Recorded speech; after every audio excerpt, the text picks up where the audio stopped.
It is the highest mountain in the Alps. But deep inside the icy slopes of Mont Blanc are hidden lakes.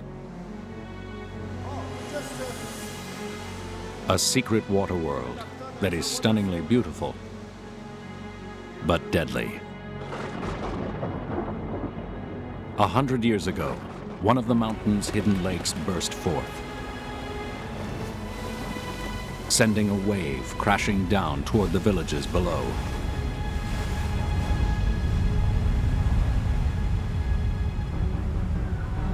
Nearly 200 victims were caught by surprise, unable to outrun the flood. 2 days later, rescuers were still plucking bodies from the mud. Dozens were found inside buildings, ripped open by the deluge. The chapel, which was damaged but survives today, bears witness to the horrors that took place. Here, historian Jean-Paul Gay looks for clues to a tragedy that no one fully understands. Ice experts have also come to solve this 100-year-old mystery. They try to gauge the internal forces of the ice to predict when the next flood will occur. They're descending into frontiers never explored. C'est un risque inconnu, complètement inconnu. It's an unknown risk that could kill people if a hidden lake were to empty all at once. Il y avait vraiment une poche qui se vidangerait d'un seul coup. It may be only a matter of time before Mont Blanc faces another disaster. Descent into the ice. Up next on Nova.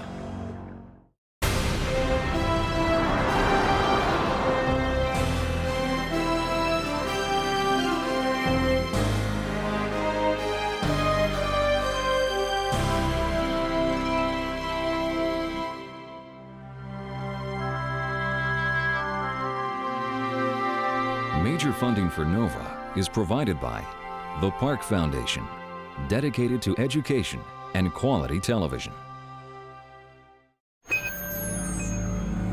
Science. It's given us the framework to help make wireless communications clear. Sprint is proud to support Nova. We see an inventor. At Microsoft, your potential inspires us to create software that helps you reach it. Your potential, our passion. And by the Corporation for Public Broadcasting, and by contributions to your PBS station from viewers like you. Thank you.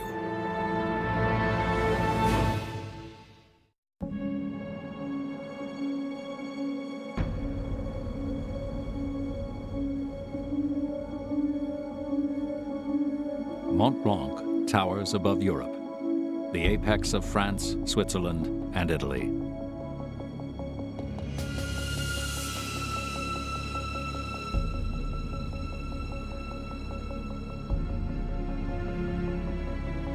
But after 200 years of exploration, this mountain is still untamed.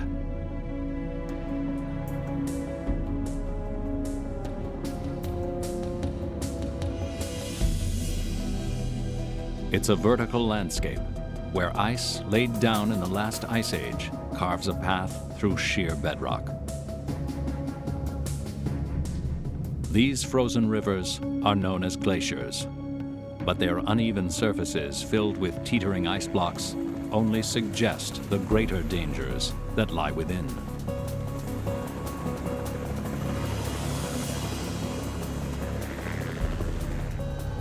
Luc Moreau is a glaciologist who lives and works on Mont Blanc. He knows the mountain inside and out. We are facing one of the great natural wonders of the planet. This mountain makes you realize just how small we humans really are. It's alive, ever-changing, always surprising. C'est vivant.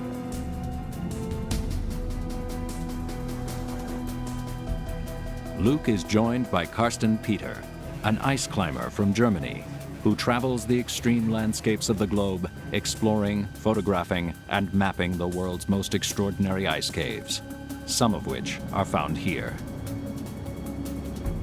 They're searching for a specific ice cave that the French call a moulin, a water well or deep shaft formed by flowing meltwater on the surface of the ice.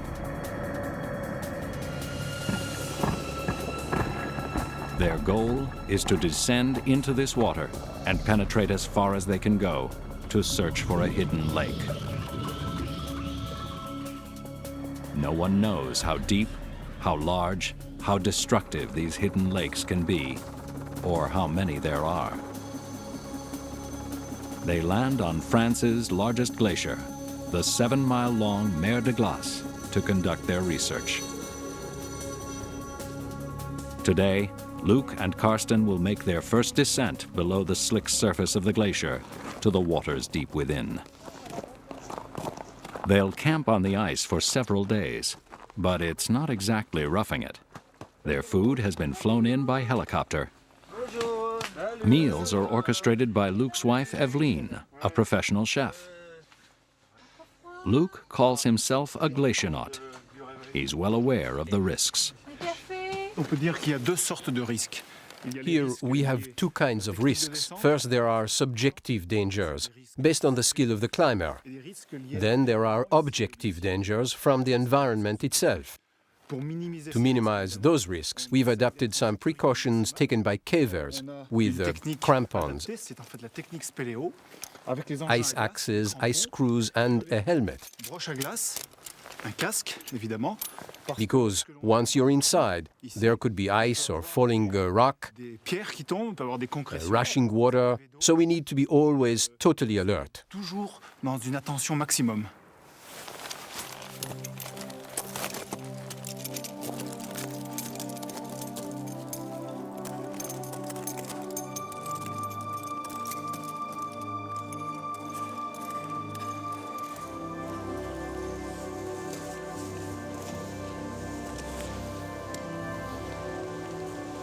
"60 feet wide at its mouth, the water well is a vertical cave, tunneling 85 feet down to a deep reservoir fed by 2 waterfalls.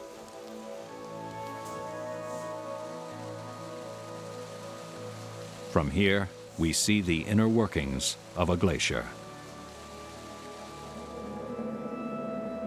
70,000 years ago, one large ice cap covered most of the mountain. But now, Mont Blanc has about a dozen smaller glaciers that change with the seasons. Since the last ice age, Mont Blanc's glaciers have grown several times. But today, they are receding due to climate change. Small fluctuations in the size of a glacier can cause avalanches, mudslides, and icefall, endangering the towns and villages below.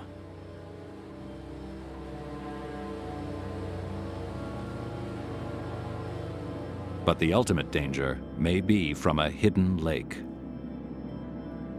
They are undetectable under the ice, and the only way to find one is to travel inside the glacier as far as is humanly possible. On the Mer de Glace, the ice is 1,000 feet thick.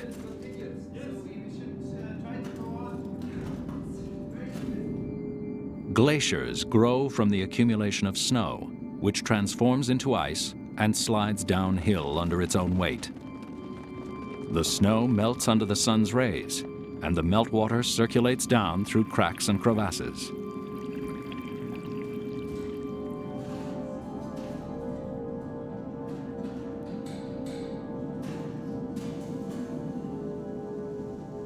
On some glaciers, water will find a fault in the surface and plunge downward through the weakness, carving out a deep shaft. These are water wells, and they act as the starting point for tunnels of meltwater that flow inside the glacier.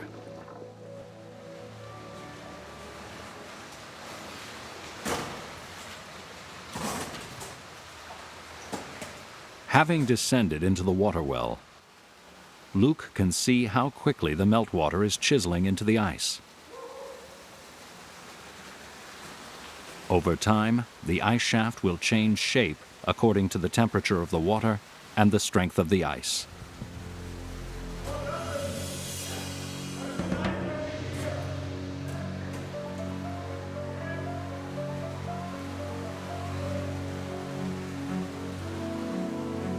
Today, remarkably, both the ice and water are the same temperature.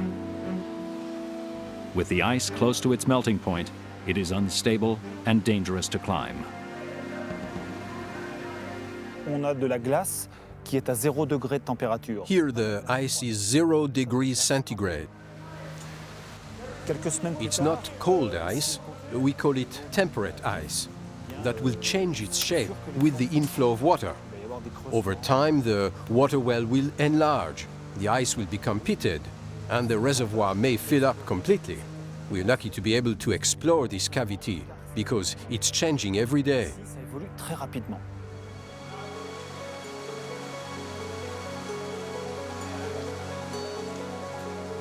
Depending on the temperature of the ice, the walls they're climbing can vary from the hardness of concrete to the softness of wood, where ice tools can easily come loose.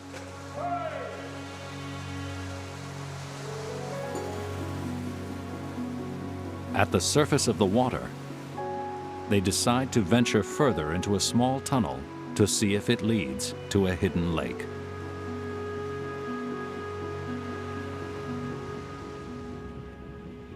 They have to wait until nightfall to continue their climb deeper into the ice.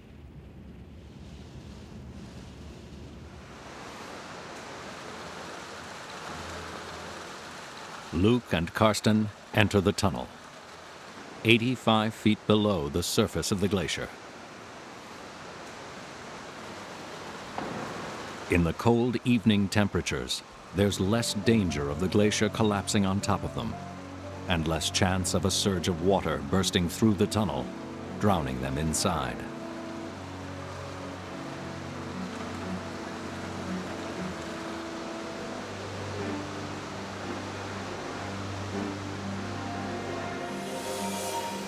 They risk capsizing in their inflatable raft.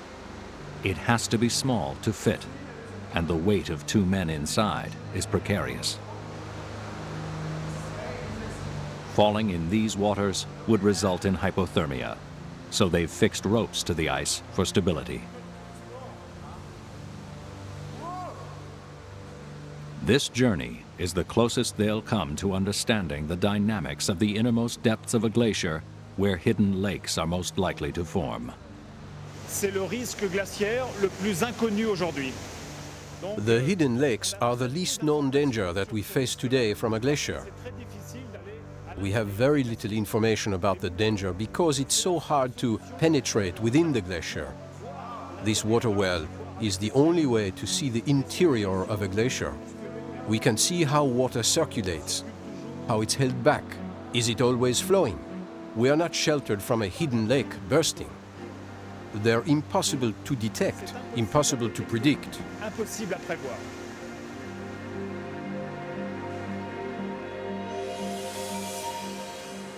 They travel over 250 feet into the glacier, further than anyone has gone before.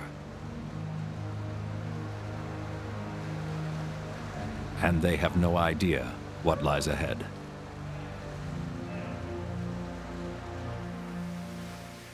Luke is looking for signs of a hidden lake, held in place by a barrier of ice. 100 years ago, the barrier burst. And millions of cubic feet of water cascaded down the mountain, drowning the villages below. The thermal baths in nearby Saint-Gervais was where the greatest loss of life occurred. Visiting the now rebuilt spa, historian Jean-Paul Gay has pieced together the moments that led up to the deadly flood. Au milieu It's 1892 in early July, and there are 300 people staying here. Spa guests, but also staff, caterers, chambermaids. It's like a little town down at the bottom of this gorge. They're getting ready for a nice evening at the resort. A pianist has come from Geneva to give a concert that evening. It's a place where people come for treatment. They come to enjoy the waters. In the 19th century, people ate a lot in France. They liked good meals, and of course this played havoc with their health.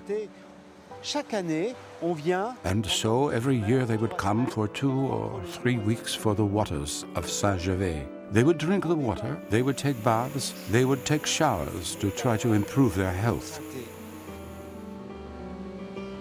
July 11th was a very hot day,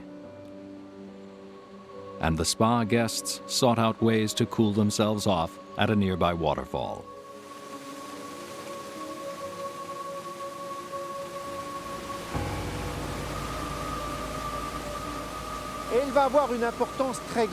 The waterfall played an important role on the night of the catastrophe because, as you see, the gorge is very narrow, very enclosed. When a hidden lake burst from a glacier, a dam formed. The gorge was blocked by boulders and fallen trees. The debris could no longer move. Water built up behind it, thousands of cubic feet of water. In a split second, the dam of debris dislodged, sending a wall of horror down upon the resort, smashing the buildings to pieces. A wave of suffocating mud enveloped the lower floors of the spa, and it all happened without warning. All of this takes place in the dark of night. They have no idea what is happening to them. The people would have simply been crippled with fear.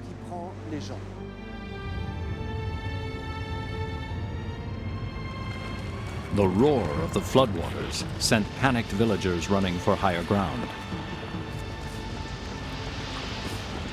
They were the lucky ones who were among the living at dawn. One woman, swept downriver, saved herself from the mud by grabbing onto the balcony of a collapsing house. It took 2 days for victims' bodies to be recovered. Some were washed down to Lake Geneva, 50 miles away. Many were never found. In the village of Beaune, 9 houses and their 33 inhabitants were swept away. The schoolhouse still stands today, but many of the pupils at home that night in bed were drowned. We know who they are because the original school register was found by Jean-Paul Gay. Typically, what is written here is, she finished school and went on to university. He left to work in the fields with his parents. But here, on that date, you can see, she died in a catastrophe of the 12th of July. There are 4 kids on this page.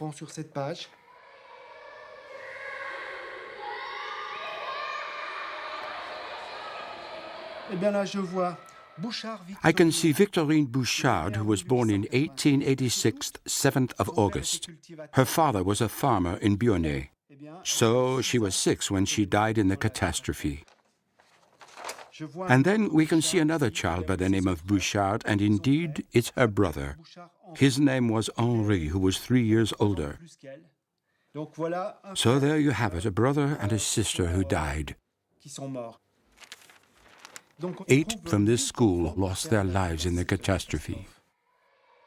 The loss of so many lives begs the obvious question: might a catastrophe of such enormous magnitude happen again?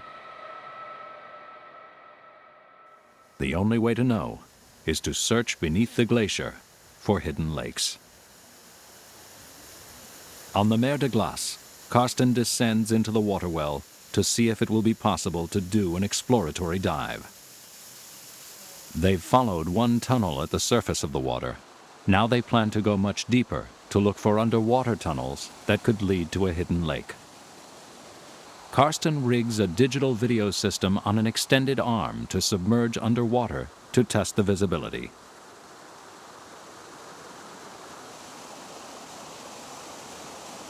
He wears special goggles that project the recorded image onto the lenses before his eyes.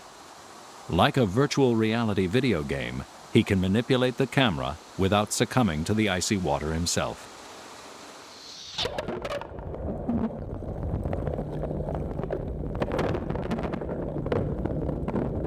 Before doing a real dive, Karsten needs to know how clear the water is and make sure that there are no large cracks that could suck him unwittingly into the glacier. For me, it's just another world. To dive into another world, you can't see it from the outside exactly. How, for example, the visibility is, how the crystals, how the formations, how the whole situation is. So it was good to have this preview with a remote DV cam, just to judge if the effort of a diving expedition is justified. Luke descends. With a rock attached to a rope to measure the depth of the water well. This will help Karsten gauge how deep he should be prepared to dive. The weight of the rock should be enough to anchor the rope to the bottom of the shaft. Boy, it looks very, very deep. The rock hits bottom, and Luke marks the surface level with red tape.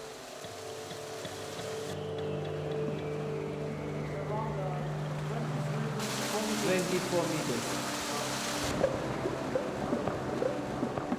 24 meters, or 80 feet, means this will be a deep water dive for Karsten. It's the moment of truth. The water well is as safe as it will ever be for a dive. Be careful. It's just cold enough to keep the glacier frozen, and the water well hasn't yet turned to ice. We made a depth measurement. It could be even deeper than 23, 24 meters. The water is quite clear, and for me it's the first time in the Alps to find these beautiful conditions. Armed with this information, they leave the water well, determined to return as soon as they can with their scuba gear to take advantage of the perfect diving conditions before temperatures drop. But in the meantime, Luke has a job to do. It's his responsibility to monitor the ice all over Mont Blanc. The towns below hire him to watch for unexpected surges of water coming from within the glaciers.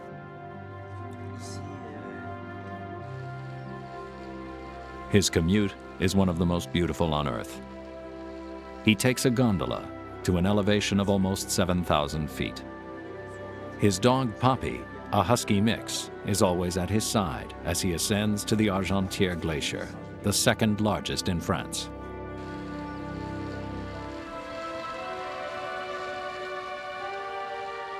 But he'll see this glacier from the inside out. Quand j'étais petit, mes parents m'avaient fait visiter la grotte de la mer de glace. When I was a kid, my parents took me to visit a cave underneath the Mer de Glace, a popular tourist attraction. And I have to tell you that I remember it vividly. It was pretty surreal being inside a glacier. C'est aussi un environnement. This is an environment that makes me appreciate the frailty of man versus the power of nature. L'homme par rapport à la nature.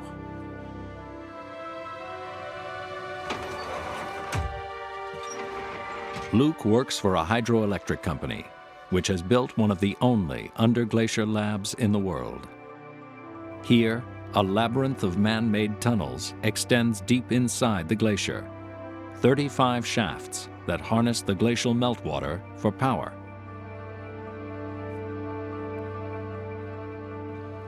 Le mouvement My work here is to measure the movement of the glacier et où passe and determine exactly where the water flows. The water is collected underneath this icefall and then channeled to fill a reservoir down valley, which produces electricity. As there are so few sites like this in the world, it's very useful for original research.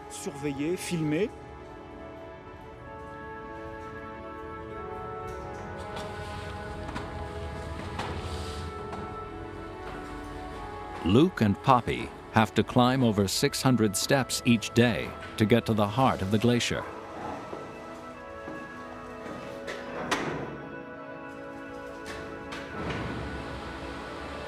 Just when one flight is done, another appears at the end of a long tunnel.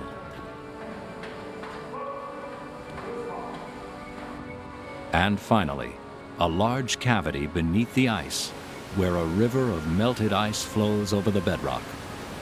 Above Luke is the glacier, 350 feet thick. Here, Luke can measure the movement of the ice with a bicycle wheel mounted on a cantilever. By speeding up his video record, we can see 5 months' worth of ice flow. Le glacier est en mouvement par son propre poids. As the glacier slides down the mountain, it spins the wheel. On a à peu près 55 It moves 2 feet per day, or about an inch an hour. 2, quelques centimètres par heure. To my knowledge, it's the only instrument that can measure the movement of a glacier from below. Since this is electronic instrumentation and there's all of this sand and water, we have to check the equipment regularly. It's an extreme environment. The wheel is wired to an instrument that plots the speed of the glacier. We're able to see that in summer the glacier moves faster than in winter. That's because the increased meltwater acts as a lubricant. Luke can also measure the amount of water flowing under the glacier and detect any abnormalities in its flow. If a hidden lake were to burst, his instruments would pick up the increase in volume and warn the village below of a possible flood. It's rare that a glacier can be monitored so closely. Using a fixed camera mounted 650 feet from the ice, Luke has created a one-of-a-kind movie of a glacier as it moves over the course of a year.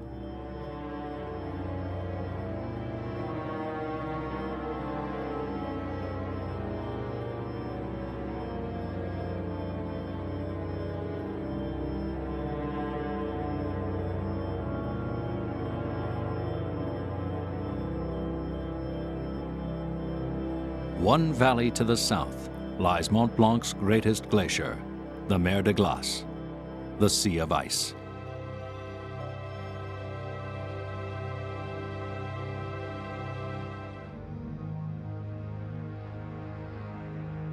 Waves of crevasses and undulating ice bands churn up the bedrock below, making the glacier look dirty and gray. At this time of year, any surface water is frozen solid, except at the Moulin, the water well that Luke and Karsten explored. The team flies in their specialized gear for what will be a technically challenging dive at high altitude and in extreme cold. They'll use a combination of cave diving and cold water diving equipment. A single diver's rig weighs 132 pounds. Karsten is undergoing considerable risk in a new attempt to find evidence of Mont Blanc's hidden lakes. They return to see that winter has set in. A dive here seems improbable. The recent snows have accumulated in the water well. Luke will have to figure out how deep the snow is and whether he can even stand on its surface without falling through.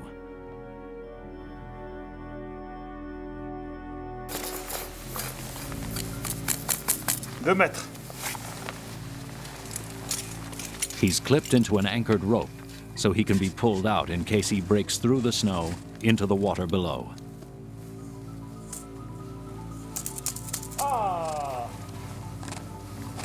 They're trying to figure out the best place to dig out a hole for the dive. Il y a 60 cm.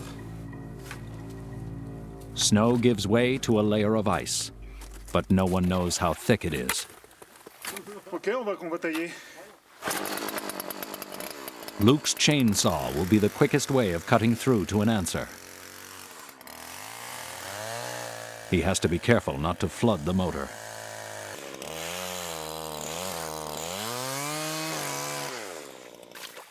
The goal is to make a hole wide enough to enter. One layer of ice leads to another 3 feet below. And hopefully it's the last. Diving inside a glacier at 11,000 feet is a risk, but it's the only possible way of locating a hidden lake.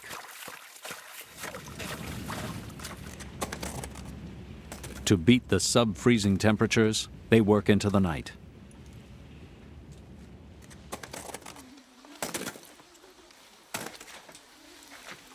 And finally succeed in cutting a 5-foot wide hole. Karsten shines a light underwater to check the conditions. It's an eerie sight, a frigid pool with just enough visibility for Karsten and his 2 diving assistants to enter in the morning.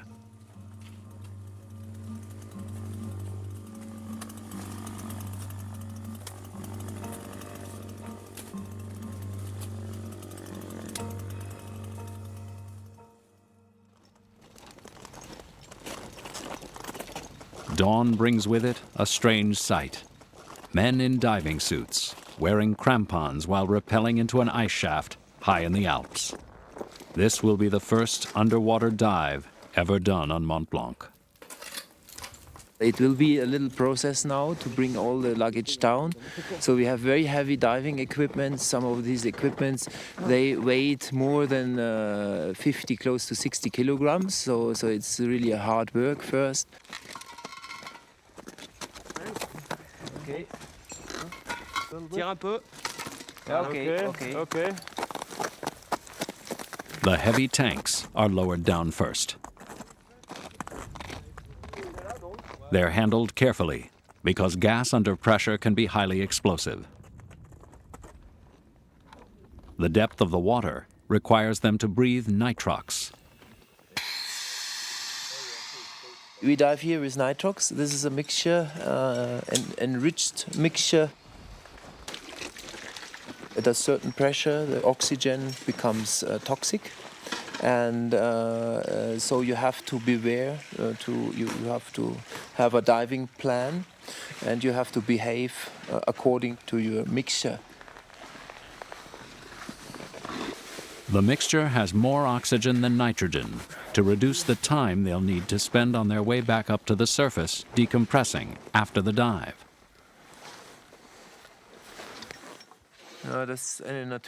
Zinc oxide applied to the skin acts as a natural insulator. Do they have hot water here, Luc? Yes. Yeah. Karsten's mask has already iced up on the inside, which will make visibility impossible. It's already frozen. And every little thing will freeze now, I think. Okay, just let it melt, yeah. Okay. They wear special dry suits for freezing temperatures. The dry suit is absolutely necessary in these temperatures. So you are, as the name says, the inside is dry. Now it's fixed. Okay. We cannot inflate our dry suit with the nitrox because it's too oxygen rich, and if we dive with the artificial fibers it could incend, and the oxygen could burn the fiber inside. So we need another gas, it's argon, just to inflate the dry suit. You press here on the suit and the argon is inflated here. This is the deflator. Okay. Argon is also an excellent insulator against cold. The water temperature is at its freezing point, so the biggest danger is that their regulators, or air valves, will freeze shut. Here we are close to the freezing temperature, and if compressed gas expands, it cools down. And so the danger of icing is very, very big. So probably our regulators will be blocked. So if we are now in a depth like 20, 30 meters and the regulator is blocked, we have to change, of course. We have two independent systems, but even the two independent systems could block. So it's very important to have assistance with other divers. So I brought two friends with me, and it's a very serious dive. So it's less risky to do it with experienced divers. One of Karsten's regulators has already iced up.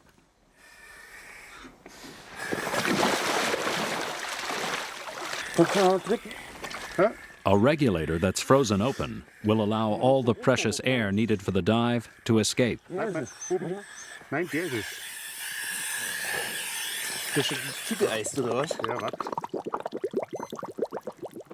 Karsten will use the rope as a lifeline to find his way back up.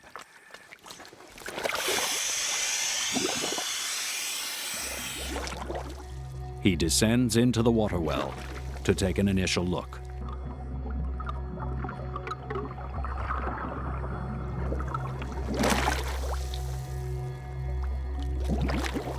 The first impression is quite big and you can't see to the end, and it's easy to lose orientation. So we have to be very, very careful for the dive. Very careful. Safety is very important. Can someone bring my video camera? Put it here on the... Okay, thank you. Karsten's companion divers have done extensive dives in extreme cold. Their combined experience will be the greatest guarantee of safety. But their regulators keep freezing open, with gas leaking out before they've even looked below the surface.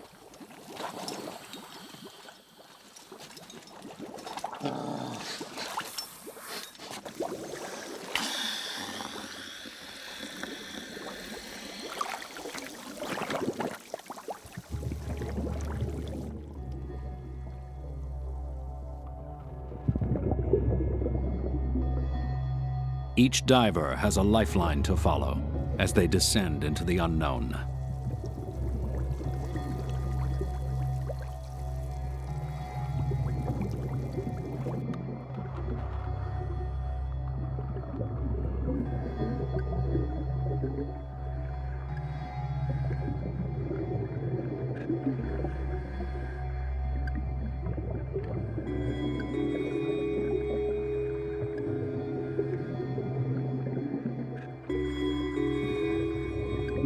The visibility is marginal due to a high concentration of ice crystals mixed into the water.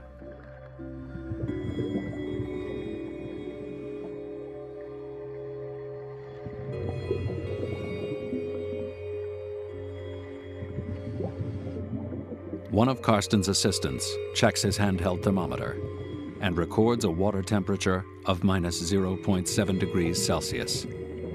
It's remarkable that the temperature is actually below freezing in a pool of water.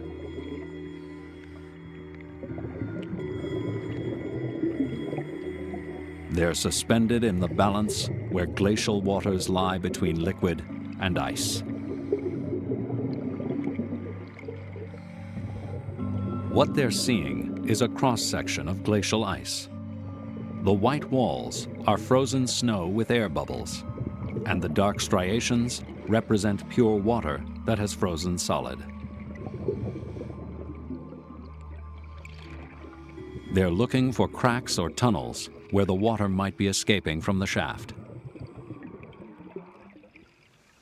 From where they are now, close to the bottom of the water well, the fear is that a slight movement of the glacier or crack in the ice could open up tunnels that will suck them into the glacier. A wrist compass helps prevent disorientation in the murky water, and a sketch pad is used to map the shape of the water well. It looks like it's completely closed, simulating what a hidden lake would look like, but much smaller. It's an entirely new perspective on what lies within the glacier. Quand on essaye de comprendre les mécanismes des glaciers, If you want to understand how a glacier behaves, it's important to spend the time observing them, measuring them. la surveillance, l'observation, les mesures. We're lucky to be studying a phenomenon still not well understood.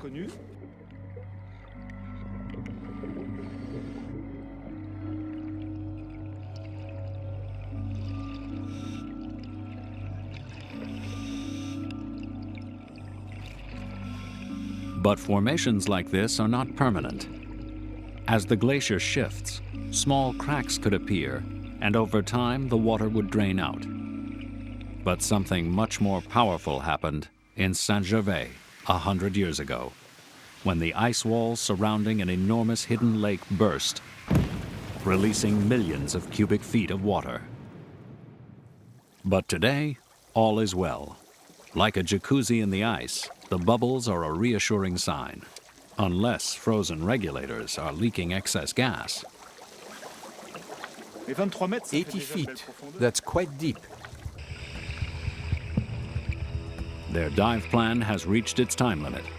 They have to come to the surface now or succumb to decompression sickness. On a l'impression qu'ils sont arrêtés à... It looks as though they've stopped 10 feet below the surface. If they went all the way to the bottom, beyond 60 feet, they'd have to come up slowly and make decompression stops.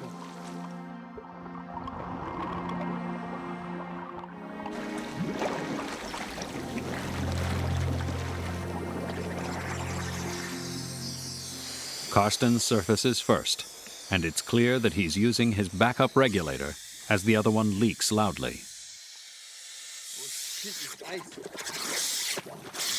Can you please close the bottles? Okay. Okay. Oh shit. Probably I froze my lips. I had ice in my mouth. Ooh. Karsten's lips, the only part of his body exposed to the icy water, are frozen, and he's worried he has frostbite. Okay. Mark, everything okay? Ja.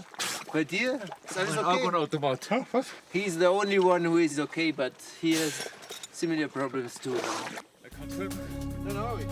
With 6 regulators among the 3 of them, only one remained as backup by the end of the dive. The team has gone where no one has been before, diving in a frigid pool of water 80 feet beneath the ice.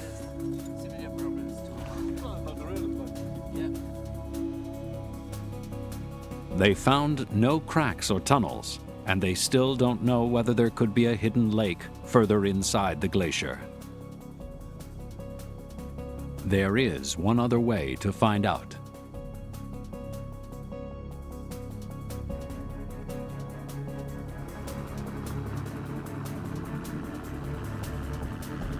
But they'll have to return when the weather is warmer and the meltwater on the glacier starts flowing again.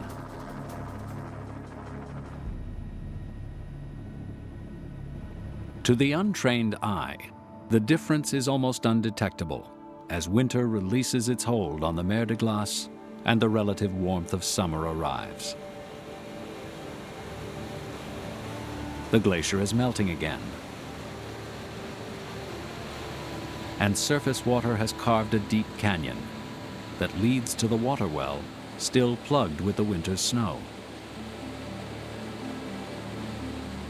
Luke and Karsten are back to conduct an experiment to determine how long it takes water from here to flow to the base of the glacier. Luke is just above the water well, and Karsten at the glacier's end, where water flows out some 2.5 miles down valley. Okay, let's compare our watches. What is your time exactly? 2:25. Okay, copy. 2:25. Are you ready for coloration? I am ready to put the color in the river. Luke pours several tablespoons of fluorescein, a high-concentration pink fluorescent dye, into the water. Un tout petit peu de cette matière. A tiny amount of this substance can color a huge amount of water. Grande quantité d'eau Et donc, ça permet de So we look for any coloration in the water, pouring out of the glacier at the bottom a few miles down, where Karsten is now waiting. jusqu'à l'arrivée, jusqu'au front du glacier. So we will measure the time it took the water to cover that distance. Attendre la coloration. If the colored water doesn't emerge at the base of the glacier, there could be a blockage, possibly a hidden lake. So Carson, now the coloration is in the river, so approximately between 2 and 3 hours to the front of the glacier. Okay, I'm prepared for a long afternoon. Là, en fait, on voit que...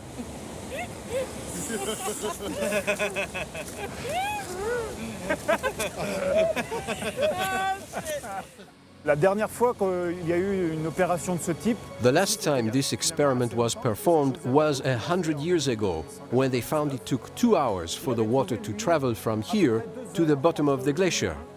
et le front du glacier.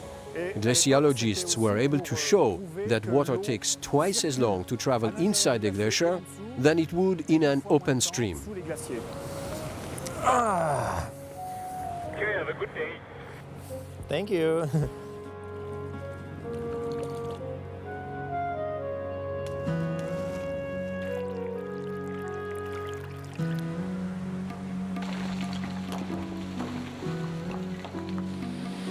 Carson, are you okay, or do you see something? Oh yeah, I'm very attentive. No, nothing so far. Okay, so you call me when you see something. Not knowing if a huge pocket of water is forming inside a glacier that hangs above a village is unnerving for Luc and the communities that live around Mont Blanc. Uncertainty is something that ice experts have to live with, and there's no way of knowing whether the 1892 disaster at Saint-Gervais was the last of its kind. At the time, scientists and rescuers did everything they could. The very next day, alpine guides from Chamonix were up at the outburst point, and what they found was astonishing. A hole left by the explosion of the hidden lake out of the front of the glacier.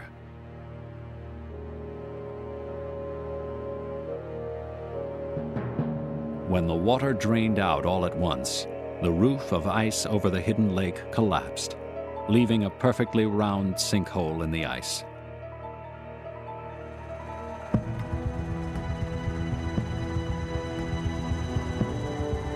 Scientists then spent years examining the glacier and came up with a solution to try to prevent the disaster from happening again. 2 drainage shafts were driven through the mountain to relieve the ice of any trapped water.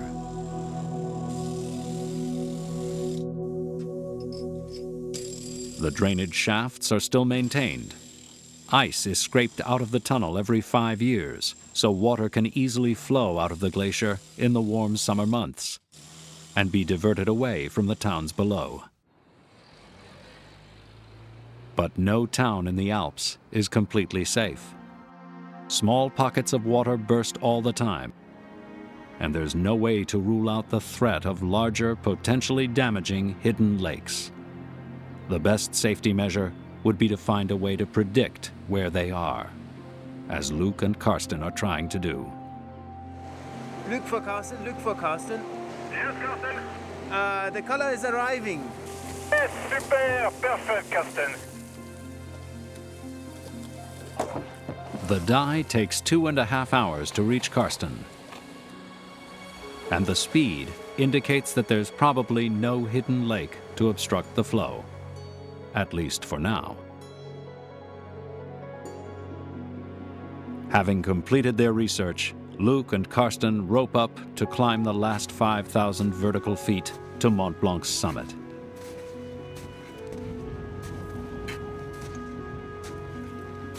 Luc has been there twice, but Karsten has never had the opportunity to climb the mountain.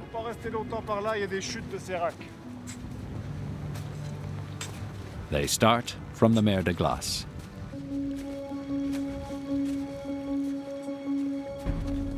And take a route that travels directly up the glacier.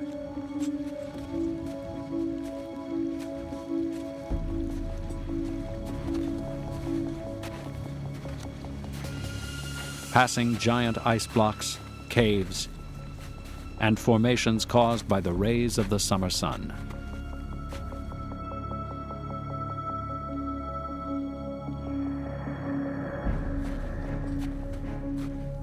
Rising head and shoulders above the surrounding Alps, the snows of Mont Blanc are becoming increasingly unpredictable. As global temperatures rise, no one can say with certainty what will happen to the glaciers and what effect climate change will have on the hidden lakes within.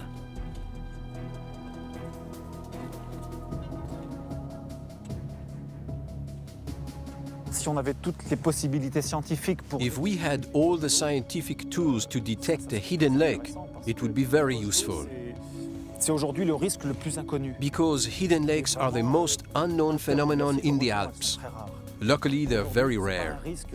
So today it's not a huge risk, but it's an unknown risk that could kill people if it were really a hidden lake that emptied all at once. Because there's a lot of people downstream from the glacier. If we could see it, we could better understand the phenomenon, how it's created, how it evolves, and then how it can become a hazard.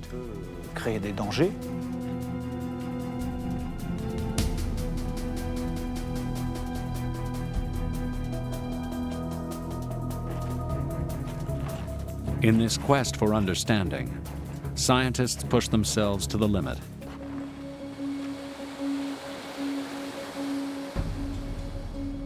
They explore the tunnels formed by rushing water deep within a glacier. They penetrate down to the bedrock in man-made shafts to plot the speed of slowly moving ice. It's a dangerous business, and no one knows whether it will solve the mystery of the unpredictable waters of Mont Blanc.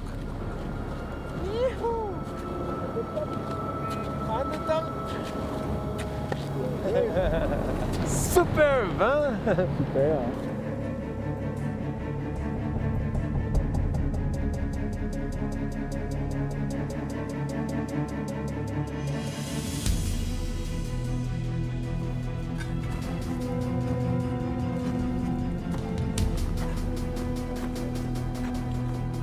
Over 300 people will reach the summit with Karsten and Luc today, a reminder that greater numbers are visiting Mont Blanc.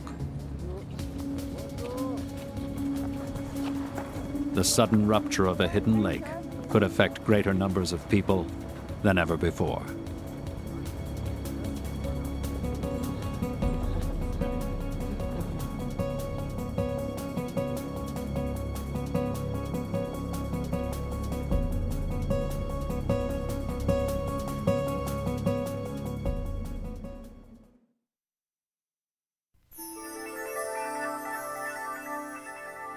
Glacial hazards take many forms. On NOVA's website, see satellite images of a lake forming high on an Italian glacier, an avalanche that buried a Russian village, and more. Find it on pbs.org.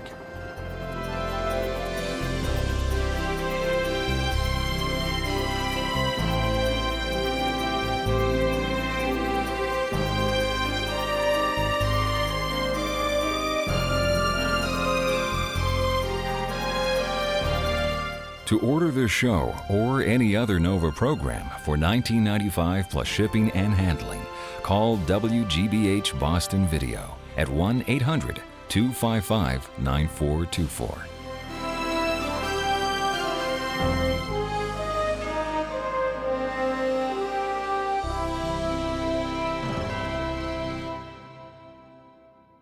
NOVA is a production of WGBH Boston.